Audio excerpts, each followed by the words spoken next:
But in the eyes of law, we are nobody. We are just strangers. We don't have any of these rights. What has happened is there's so much of light thrown at this towards the north of India, but towards the south of India, there's nobody who's been covering such a big topic about same-sex marriage, about the fight that is happening in court right now. I wouldn't say fight.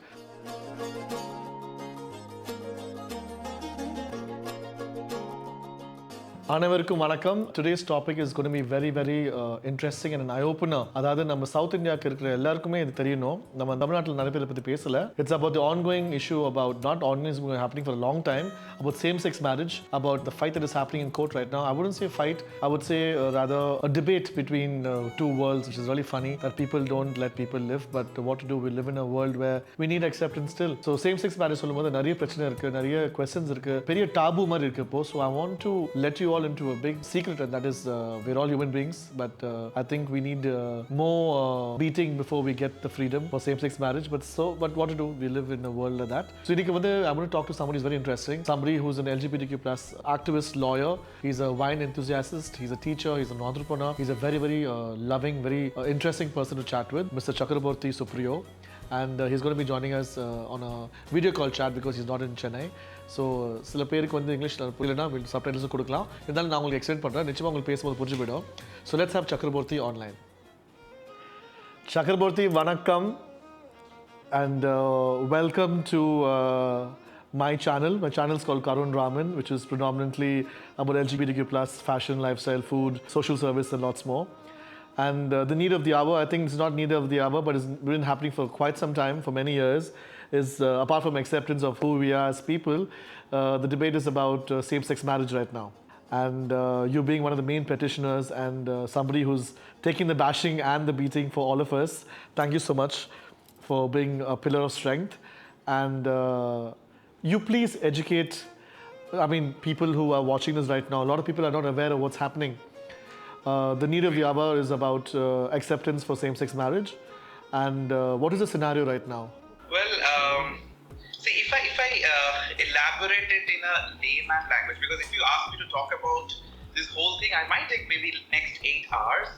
But to simplify it, what is marriage and why people get married, in general? As per my opinion, I would say people marry for companionship, number one.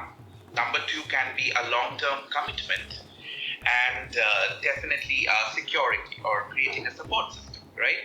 These things, apart from this, marriage brings a bundle of rights, right? When you get married, you get inheritance, right? Inheritance rights. You get the nomination rights. When I say nomination, it means you can nominate your spouse for your maybe life insurance. Your spouse will get a right to maybe a basic thing like caretaking rights, the hospital decisions, right? So those are very basic things which comes along with your marriage rights. But for us, what we are fighting for, because see, me and Abhay, my partner, we are together, it's been more than 10 years. And we had a wedding ceremony and all, but we are still, so when I say in 10 years, we are the most important person of each other's life. But in the eyes of law, we are nobody. We are just strangers. We don't have any of these rights. So if I sum it up, what we are asking in front of our judiciary system or Supreme Court, I would say we are asking for our basic, equal and fundamental rights, which is legal recognition of a marriage. That's all. If you ask me to do it in like a one line, I can say, I can sum it up in that way. And there are so many other debates happening apart from this, from trans rights, and I think everybody is fighting for acceptance, which has been happening for so many years. What has happened is there's so much of light thrown at this towards the north of India, but towards the south of India, there's nobody who's been covering such a big topic. There are so many couples over here, there's so many people from the LGBT community. There's such a big scene over here where all of them are in the dark because they're not scared to come and talk. First. Right. Second, they don't want anybody to know who their partner is. They don't want their private lives to be public, which I would understand and respect because everybody has their own way of dealing with their coming out scene. The other part of this aspect is, the saddest part is that two people are living their lives by loving each other. And I think God is the only sanction in this who has to give us that kind of blessing and family. If you ask me, I would say I don't need any legal authority. When you're thinking about the legal aspect of it, as you mentioned, from rights to alimony to whoever you're living with, benefits that they would get if you're not alive or when you're alive also is not there, which is very, very true. But in my perspective, can I ask you something very honestly?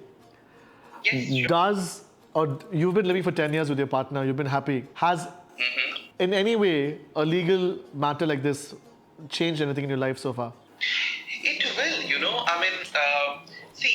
we love each other. I mean, me and Abhay, we are together. We are socially accepted. When I say socially, I would say our friends, our families, our relatives, and all. And I think you asked a very important question that, what, make that change if you get the legal rights.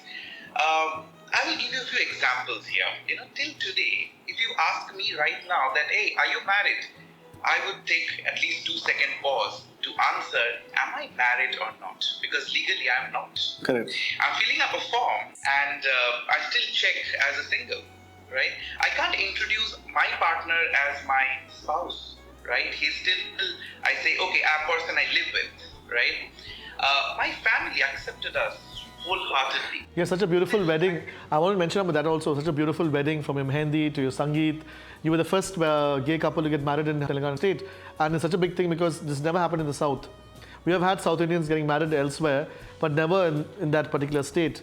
And you guys have been such a big example. And 10 years back itself, it was accepted by family and friends. Why not now? Is the debate, correct? Please continue. Okay, to answer that, so where I actually stopped, which is, so these things are in our regular day-to-day basis. So these are not very theoretical things. These are our regular. So when I'm introducing Abhay, I really don't know what to say, right? For instance, the house we live in currently, the house is Abhay's name. And when I went ahead and tried to get an address proof, it was a really big fight. And these are the things a heterosexual couple, the married couple, they always take granted. Yeah, I mean, I'm very happy that you accepted to speak to me because through you, there are so many other people who would get that kind of confidence to live their lives regardless to a legal issue. They can still live happily. You're an example of being happy. Yes, we do need a legal matter to clarify our status and who we are in society. But when you go back home, there's somebody to love you. When you go to your mom's house, your partner is taken care of the same way as your mother would take care of you. So all those things are like the happier side of being married to your partner, but the other side is sad is what fighting for right now. What is the scenario right now in the court, Chakraborty? What do you think is happening right now?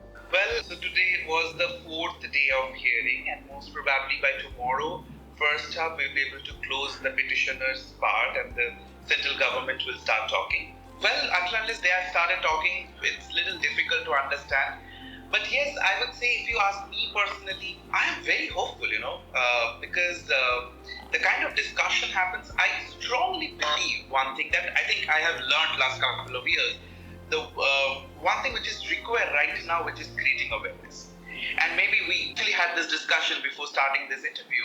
And I wish through this interview, more channels start covering people from our community in the South and have more voices speak up. Grace Banu, another girl called Grace Banu, who's been speaking for trans rights right now.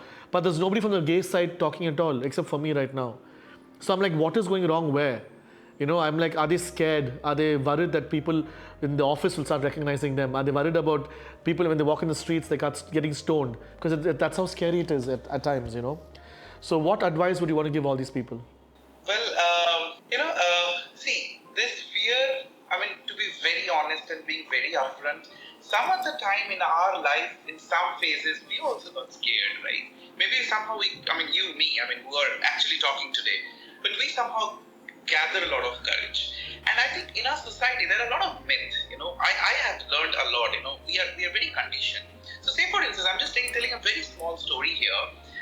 The house help in my home, she's a South Indian, she's not that much educated, and so during our wedding, we couldn't invite her because we were so skeptical that how could we explain to her about our marriage, right? And she is almost part of our family, we really love her. And so after wedding, so we actually watching the video, and she came and she just said one sentence that, why did you think that I will not gonna understand? And that one sentence change my perspective that, we are so conditioned that, that person will never gonna understand. That person will not do that. I think we just need to have a little more courage and talk about it. We need to, so once we create that support system that we can talk, I think the things will change. And if you see the last 5 years, it's been changed a lot, right? People are talking now. Maybe different part of country. So if you talk about the north also, Delhi is not just north. North is huge. If you talk about UP, Haryana, people are not ready to talk about it. Correct. Right? But they still hold hands and they do everything, yeah. So we need to understand that. I mean, if it is just metro city, maybe it's fine. But, so people are a little scared. People are not getting that platform to talk because we don't have a support system. Yeah, so what we are doing, I mean, like you, me, we need to keep talking about it. We need to have a lot of hope and faith. And one thing which is very clear that there's a long way to go. It's not gonna happen overnight. So we need to be very strong so that we can, help more people. Perfect. So, the whole ideology of this problem right now is about whether the Same-Sex Marriage Act will be passed or not. Whether will we get that freedom of living publicly, openly, is a big question right now. And I think all we can do is just wait and hope. When we had 377 pass also, none of us thought it would happen, but it happened, And I think the world is changing towards the better. And I feel if the government and everybody puts their mind together and think as one, if they start thinking as, okay, they're all our children, let's just change the entire morality and, let them live as they want to live. Because there were so many taboos about a man is married to a woman and tomorrow if he dies, legally the property will go to the wife. Now if there's a man involved, then there's religion involved. So there's so many confusions. So they're all scared that after this, the aftermath is much more. It doesn't finish with just giving us legality of same-sex marriage. After this, there's so much more legality to do with, as you said, your property to go to your spouse, or your health insurance, or your LIC insurance, or whatever you're going to give away to your spouse has a lot of legality to it. So the entire law book itself changes. So maybe that's why they're scared, and maybe they're taking time to accept and understand. So let's benefit of doubt. Let's just give them also time to think. But on the whole, I'm very thankful for you to speaking to us, to the entire audience, to all my subscribers, to everybody who's watching all over the world. Thank you so much for being with us, Chakraborty, and thanks for being a pillar of strength. And please continue doing whatever you do, because it's because of people like you is where we get that enlightenment, and because of people like you is where we understand what's happening in the other side of the world, the other side of the city. So thank you so much for being with us, and all the very best, and lots of love to you and to your partner. And if you must visit Chennai, please come home. Yeah? Definitely. Thank you so much for having me here today. Thank you. Pleasure talking. Thank you. Roma Nandri. Thank you so much.